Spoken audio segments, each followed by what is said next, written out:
Welcome to Stay Focused, Focus Real Estate's weekly video blog. I'm Eric. And I'm Randall. And this week, we wanted to chat with you a little bit about lead paint. Have you seen one of these books before?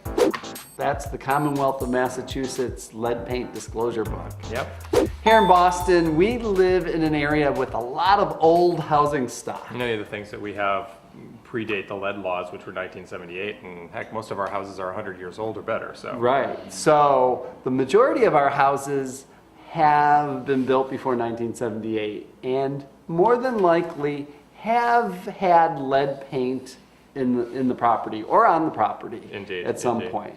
And as homeowners, that's a big question we get, and buyers too, we get a lot, is what do we need to do or know about lead paint? And it often gets a little panicky for buyers too, because lead paint is something that not many people even think about before they go to buy a home. And then all of a sudden, when you go to buy a home, you're asked if you want to have a lead paint test or if you want to waive a lead paint test. You get this great little booklet which tells you all about the hazards and obligations required by the people that own homes that may have lead paint in them.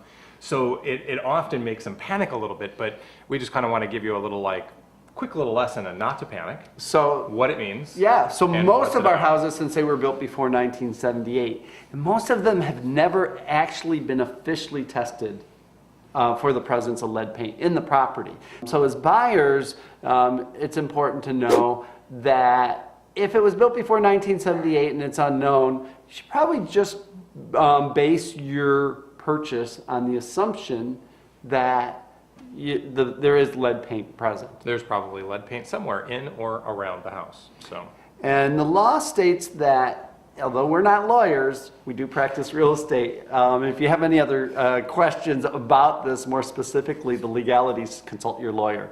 But we can tell you that the Mass laws on lead paint do say if you are the homeowner of a property where there's a child living under 6 years old, that you are responsible for the removal of any known lead paint.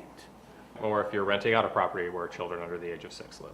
So that's where a lot of buyers and homeowners get concerned about their responsibilities and the presence and the dangers there. But the nice thing is the awareness that we have in our market now is people are aware of where lead paint is, what their responsibilities are, what the repercussions can be, and also the health effects. So knowing that really is helpful so that people can make the right decisions for them and their families and their children when making a real estate purchase. But it's not the end of the world. It does not have a very large financial impact on the sale of your home. If you're selling and you don't know, or you do know you have lead paint, it doesn't make a big difference there. Of course, if you have a home or you're buying a house and it has been tested for lead paint, and or it was built after 1978, and so you have a document saying there is no lead paint, or it was built after 1978, and you don't have to worry about that. It is a nice bonus. Yeah, something that just takes that off the table. Yep. So if you have any questions about this or any other topic regarding these fun laws, give us a shout. We'll let you know what we know. Be happy to send you one of these little booklets, and also, consult an attorney as well. It's always good to know your obligations there as well. So thanks for watching today, everybody. And don't forget to like us on Facebook. And subscribe to our YouTube channel. And until next time, stay tuned and stay focused.